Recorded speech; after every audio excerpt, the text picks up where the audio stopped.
আমি কৌশিক, আমাদের চ্যানেলে তোমাদের সবাইকে স্বাগত।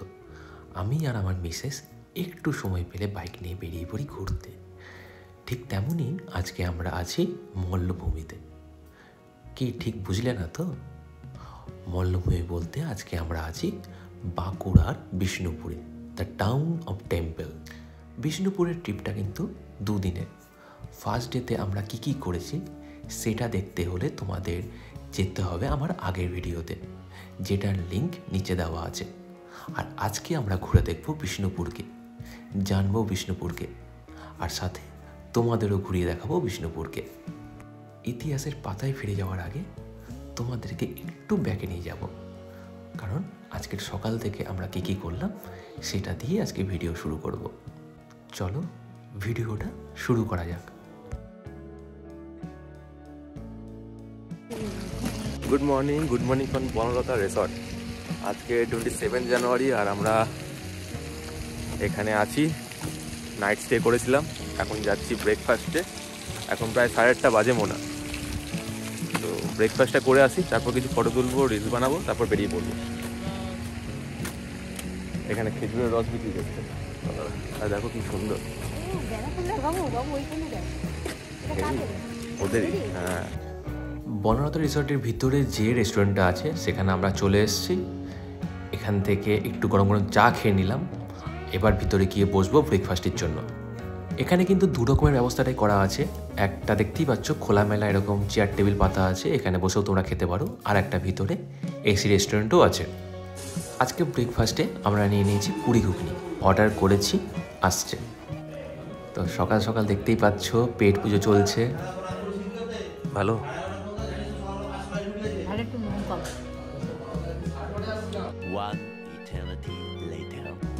তো ব্রেকফাস্ট করে এখন একটু বনলতা রিসর্টটা ঘুরতে এসেছি। আর এখানে এরকম দেখতে পেলাম অস্ট্রিচ, পুরো প্রচুর আছে অস্ট্রিচ এখানে। দেখো কত অস্ট্রিচ।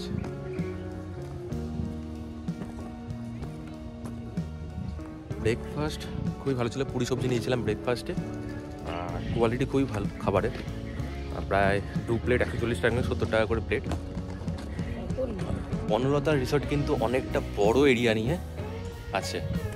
এখানে ওনাদের নিজেদের অনেক চাষ হচ্ছে, তারপর ফুলের বাগানে তো ভর্তি, মাছ চাষ হচ্ছে, আর অনেক রকমের চাষ হচ্ছে যেটা দূরে দূরে আছে।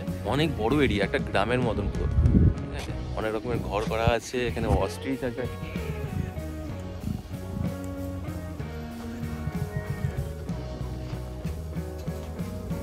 রিসর্টটা যদি তোমরা ভালোভাবে ঘুরতে চাও তাহলে তোমাদের ঘন্টাখানেক সময় লেগেই যাবে। শীতকাল বলেই এত ফুলের দেখা পাওয়া যাচ্ছে, গরমকালে আসলে জানি না কি দেখতে হবে। খুঁজতে খুঁজতে চলে এসছে একটু ফুলের বাগানে। আর অ্যানা দেখো কি করছে, ফুলের বাগানে অ্যানা ঢুকে গেছে আর ওখানে গিয়ে ফটো তুলছে। এখানে কিন্তু একটা ঘোড়ার গাড়িও আছে, যেটাতে চড়ে তোমরা পুরো রিসর্টটা ঘুরতে পারবে। কালকের ভিডিওতে তোমরা দেখেইছিলে রিসেপশনটা, আজকে আবার সকালবেলা একবার দেখিয়ে দিলাম। গেট থেকে কিছুটা এসে একদমই সামনে রিসেপশন। তো ব্রেকফাস্ট করে অনেকটাই ঘুরে নিলাম বনলতা রিসর্টে। এবার আমরা লাগেজ প্যাক করে বেরিয়ে যাব বিষ্ণুপুরের উদ্দেশ্যে। অনেকটা বড় এখানে একটা পুকুর আছে, আর পুকুরের ওইখানেই দেখো যে ঘরগুলো করা আছে, ওখানের মধ্যেই আমাদের একটা রুম দিয়েছে, 106 নম্বর রুম। চেক আউটের টাইম আছে 11টা, আর এখন বাজে হচ্ছে 10টা 11। 10:30টার মধ্যে আমরা এখন বেরিয়ে যাব। তো তোমাদের সাথে দেখা হবে মোটো ব্লগ সেটআপে। জয়পুর জঙ্গলের মধ্যখান দিয়ে বাইক নিয়ে যখন যাব তখন ভিডিও করব। তো এখন বাজে হচ্ছে 10:43, আর আমরা চেক আউট করে যাচ্ছি বনলতা রিসর্ট থেকে। এখন যাব হচ্ছে আমরা বিষ্ণুপুর, ওখানে সাইট সিইং করবো।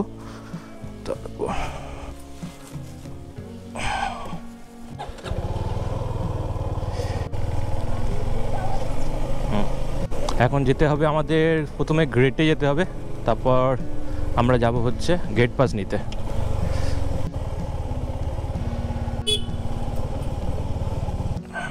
এখন রিসেপশনে এসেছি, গেট পাস নেব, গেট পাস নিয়ে বেরিয়ে যাব।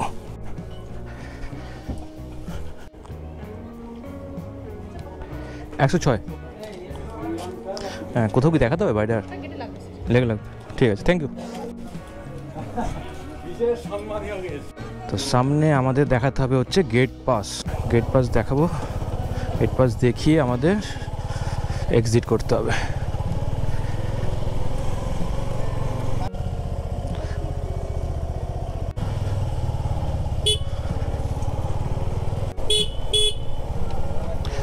এখানে অনেক কিছু কেনাকাটার জিনিস পেয়ে যাবে তোমরা বনলতা রেস্টুরেন্টের সামনে। কালকে রাতের বেলা তোমাদের দেখিয়েছিলাম বিষ্ণুপুর জঙ্গলটা কীরকম, এবার সকালটা দেখাবো। বাম্পার আছে অনেক কটা, এখন বাজে 10:49।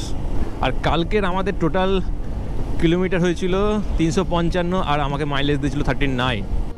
তার কারণ হচ্ছে এই বাম্পারের জন্য। যদি নর্মাল হাইওয়ে হতো তাহলে তো কোনো ব্যাপার ছিল না, বাট এত বাম্পার সব রাস্তাতে। এই দেখো, বলতে বলতে দেখো বাম্পার, বলতে বলতে বাম্পার। একটা হাতি বা হরিণ যদি দেখে নিতে পারতাম তাহলে ভালোই হতো। বনলতা রিসর্ট থেকে ওই বিষ্ণুপুরে ডিস্টেন্স হচ্ছে প্রায় 11-12 কিলোমিটার। কার চেকিং চলছে, আমি ভাবলাম আমাকে দাঁড় করাচ্ছে, তারপর দেখলাম যে না, আমাকে দাঁড় করাচ্ছে না। এই দেখো, এখানে একটা রিসর্ট আছে বনশ্রী রিসর্ট, এটাও তোমরা বুক করতেই পারো, অনেকটাই বড়। হ্যাঁ, ওর মতন অতটা বড় নয়, বাট মোটামুটি ঠিকই আছে। বনলতা রিসর্টে আমাদের একদিনে কত খরচা হলো, আমাদের রুম রেন্ট পড়েছে ওয়ান নাইটের জন্য 3,360 টাকা, রাতের খাবার পড়েছে আমাদের ওই 575 টাকা, আর সকালে আমরা ব্রেকফাস্ট করলাম, ওখানে লাগলো হচ্ছে 140 আর 20 টাকার চা, 160 টাকা। এই হলো টোটাল আমাদের বনলতা রিসর্টে একদিনের খরচ। তবে আমার মনে হয় একদিনের জন্য রিসর্টের একটু প্রাইসটা বেশিই নেয়, বাট রুমগুলো ভালো, ক্লিন করে রাখে খুব, আর অনেক লোক কাজ করছে, অনেক লোক, গ্রামের অর্ধেক লোকই মনে হয় এখানে কাজ করে। মন্দির নগরী বিষ্ণুপুর আপনাকে স্বাগত জানাচ্ছে সৌজন্য বিষ্ণুপুর পৌরসভা। বাহ, বিষ্ণুপুরের গেট, মন্দির নগরী বিষ্ণুপুর। এখন আমরা বিষ্ণুপুরের মধ্যে এন্টার করলাম, আর এখানে শুধু টেম্পেলে ভর্তি, টেরেকোটার টেম্পেলে। তো আমরা এখন এই ভিতর দিয়ে চলে যাব। তো বনলতা রিসর্ট থেকে পেরিয়ে প্রায় 13 কিলোমিটার এলাম, আর এখন আমরা এসে গেছি হচ্ছে মদনমোহন টেম্পল। দেখতে পাচ্ছ পিছনে, এখানে রাধাকৃষ্ণ পূজিত হয়। কত সালে সেটা তো জানি না, সেটা দেখতে হবে। তো এখন এটা আর্কিওলজিক্যাল ডিপার্টমেন্ট দেখছে। এখানে একটা কথা প্রচলিত আছে, মারাঠারা নাকি হঠাৎ করে রাতের বেলা একদিন বিষ্ণুপুরকে আক্রমণ করে, তখন ভগবান মদনমোহনই দল মাদাল কামান চালিয়ে বিষ্ণুপুরকে রক্ষা করেছিল। এখন আমরা এসে পড়েছি পাথরের রথ বা স্টোন চ্যারিয়ট দেখতে। বিষ্ণুপুরে যতগুলো টেম্পল আছে তার কিছুটা অংশ তোমরা এই রথের মধ্যে দেখতে পাবে। এই রথের কিন্তু অনেক কটা চাকাও আছে, এগুলো পাথরের। এই রথ কোনোদিন টানা হয়নি, জাস্ট একটা নিদর্শন হিসাবে রাখা হয়েছে। এবার আমরা যাব হচ্ছে স্মল গেট। আমাদের সাইট সিনের নেক্সট প্লেস হলো পাথরের ছোট দরজা আর পাথরের বড় দরজা। অ্যাকচুয়ালি এটা the gate of old fort. সামনে এখন যেটা তোমরা দেখতে পাচ্ছ এটা হলো মল্ল রাজাদের দুর্গের স্মল গেট, এটা পাথরের তৈরি। এবার তোমরা যেটা দেখতে পাচ্ছ এটা হলো মল্ল রাজাদের দুর্গের বড় গেট। এবার বড় আর ছোট গেটের মধ্যে যে ডিফারেন্স সেটা আমি তোমাদের বলবো। আমরা যখন নিজেদের মতন করে সায়েন্স সিট করে বেড়াচ্ছিলাম তখন হঠাৎ করেই একজন আমাদের কাছে আসলো এবং আমাদের জিজ্ঞাসা করতে থাকলো যে আমরা কোথায় কোথায় ঘুরেছি। তো ইনি কে, এনার পরিচয় কিছুক্ষণ পরেই এনার নিজের মুখেই তোমরা জেনে নাও। আমি চাচ্ছি আপনি আমাদের বিষ্ণুপুরকে জানুন। আমি ওয়েস্ট বেঙ্গল ট্যুরিজমের গাইড। আমার মোবাইল নাম্বার হচ্ছে 9332146199। আপনারা বিষ্ণুপুর ওয়াকিবল হবেন এবং খুব সুন্দর করে মল্লভূমিকে দর্শন করাবো। এই দর্শনের আনন্দ নিয়ে আপনারা আবার এগিয়ে আসবেন। তো আমি প্রথমেই পরিচয় জানাচ্ছি, আমার মাটির পরিচয়। আমরা রাঢ় বাংলায় বাস করি। রাঢ় শব্দ অর্থ হচ্ছে রুক্ষ, পাহাড়, নদী, বন, জঙ্গল। এটাকে মালভূমি বলা হয়। আপনার কনভার্ট নেমে আসছে মল্লভূমি। তোমরা তাহলে বুঝতেই পারলে ইনি হলেন বিষ্ণুপুরের একজন গাইড।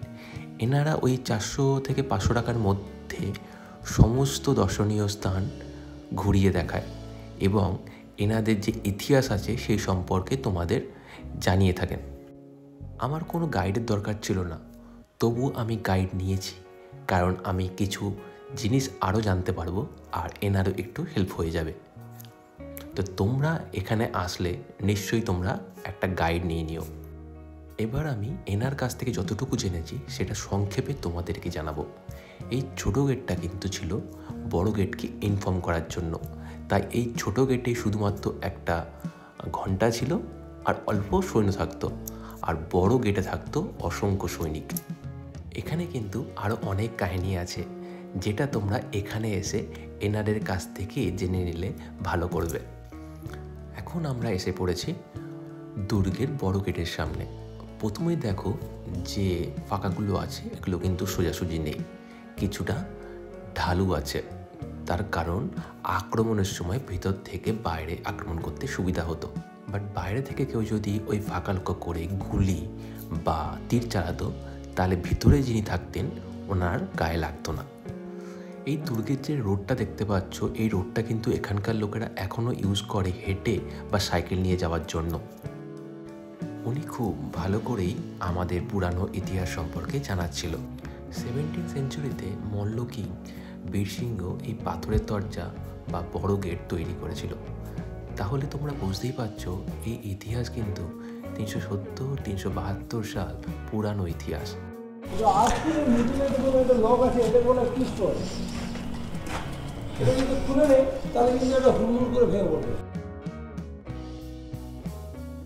দেওয়ালের গায়ে যে ছোট ছোট বক্স তোমরা দেখতে পাচ্ছ, ওতে নাকি ঘিয়ের প্রদীপ জ্বলতো সারা রাত। এবার আমরা পরের যে জায়গাটা ভিজিট করতে চলেছি সেটা হলো একটা টেম্পল, লালজি টেম্পল।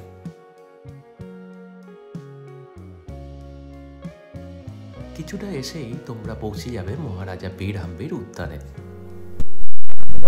মাঠ ছিল, মল্ল শব্দের অর্থ হচ্ছে কুস্তিপুর, বাংলায় বলা হয় যোদ্ধা।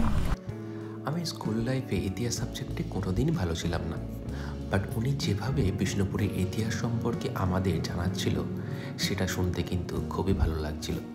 সামনে যে টেম্পলটি তোমরা দেখতে পাচ্ছ এটাই লালজি টেম্পল। শ্রীকৃষ্ণের আরেক নাম হলো লালজি।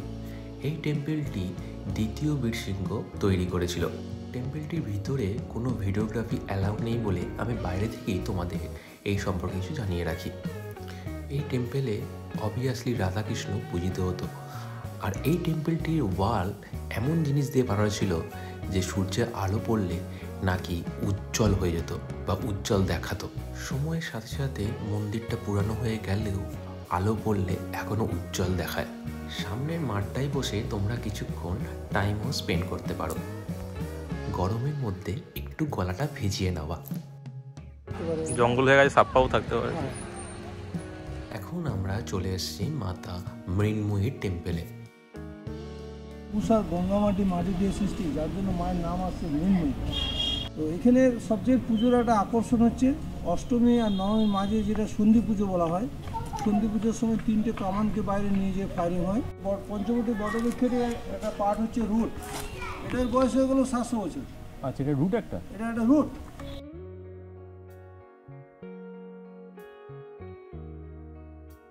আমরা আছি হচ্ছে মা মৃন্ময়ী টেম্পলে। এখানে দেখলাম হচ্ছে পিছন দিকে জলমহল, হাওয়া মহল,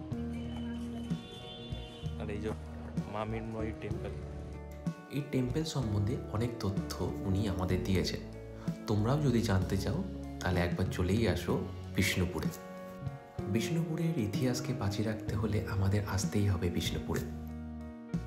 এবার আমরা গুটি গুটি পায়ে এগিয়ে চলেছি রাধেশ্যাম টেম্পলের দিকে। রাধেশ্যাম টেম্পলের গেটের বাইরে দুপাশে দুটো বসার জায়গা তোমরা দেখতে পাচ্ছ।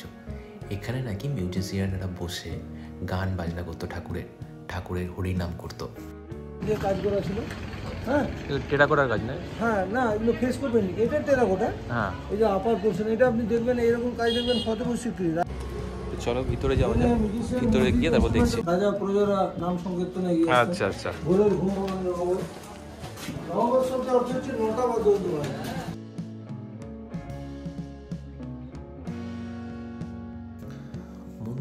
দেওয়ালে রামায়ণ, মহাভারত, মল্ল রাজাদের কাহিনী, শ্রী বিষ্ণুর অবতার, আরও নানা রকম কাহিনী সুন্দরভাবে কারুকার্য করে ফুটিয়ে রাখা হয়েছে। তোমরা সামনে থেকে না আসে দেখলে বুঝতে পারবে না। রাধেশ্যাম টেম্পল দেখে বেরিয়ে যাচ্ছে, এখন যাবো হচ্ছে আমরা জোড় বাংলো টেম্পল দেখতে। চলো। কিছুটা হেঁটে এসেই আমরা পৌঁছে গেছি জোড় বাংলো টেম্পলে। নামে আখ্যা দেওয়া হয়েছে। একটা পরিচয় আসছে জোড় বাংলা। 1655 খ্রিস্টাব্দে জোড় বাংলা বা কেষ্টরায় মন্দির প্রতিষ্ঠিত করেছিল। এই জোড় বাংলো বা কেশরাই টেম্পলের গায়ে যে কারুকার্য তোমরা দেখতে পাবে পুরোটাই কিন্তু টেরাকোটার। আর এই মন্দির প্রবেশ করতে হলে তোমাদের 25 টাকা করে টিকিট কাটতে হবে, যেটা 3টে মন্দিরের জন্য লাগে। এবার মিউজিকের সাথে সাথে তোমরা টেরাকোটার কিছু কারুকার্য দেখে নাও। 3 রয়্যাল প্যানেলে ভীষ্মের সরসজ্জা, অর্জুন তীর মেরে জল তুলছে মুখে দেওয়ার জন্য।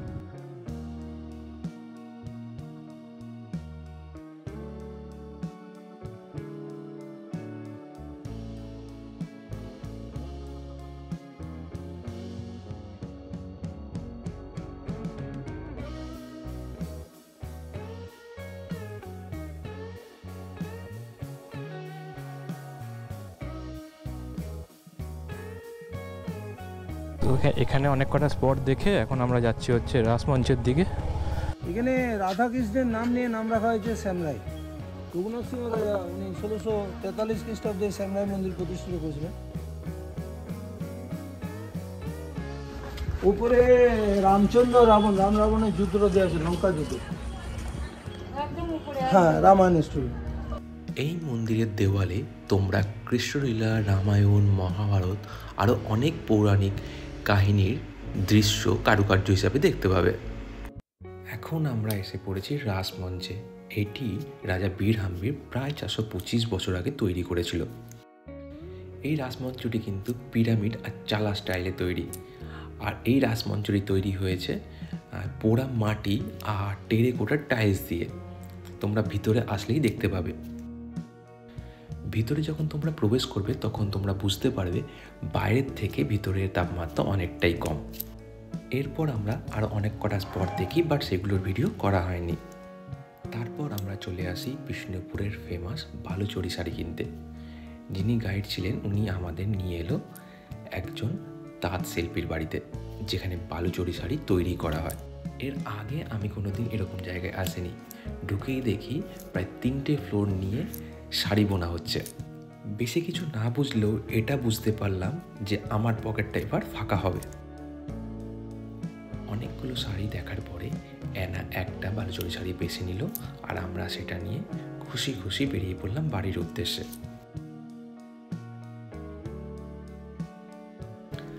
আমরা বিষ্ণুপুরেরই একটা রেস্টুরেন্টে দাঁড়িয়ে লাঞ্চ করেছিলাম। তারপর বাইকটাকেও লাঞ্চ করিয়ে সোজা রওনা দিলাম নদিয়ার উদ্দেশ্যে। বিকেল থেকে সন্ধে আর সন্ধে থেকে রাত, তারপর আমরা এসে পৌঁছলাম ধুবুলিয়ার একটা হোটেলে, যেখানে আমরা অর্ডার দিয়েছিলাম রাতের ডিনার। যখনই আমরা এদিক দিয়ে কোনো সময় রাতের বেলা বাড়ি ফিরি তখন এইখান দিয়েই আমরা রাতের ডিনার প্যাক করিয়ে বাড়ি চলে যাই। এখন বাজে 9:38 আর আমরা পৌঁছে গেছি আমাদের বাড়ি। ভিডিওটা তোমাদের কীরকম লাগলো জানিও। ভালো লাগলে লাইক করো, শেয়ার করো, আর চ্যানেলে নতুন হলে সাবস্ক্রাইব করে দিও। তোমাদের সাথে দেখা হবে আবার পরের ভিডিওতে। তো ততক্ষণের জন্য টাটা।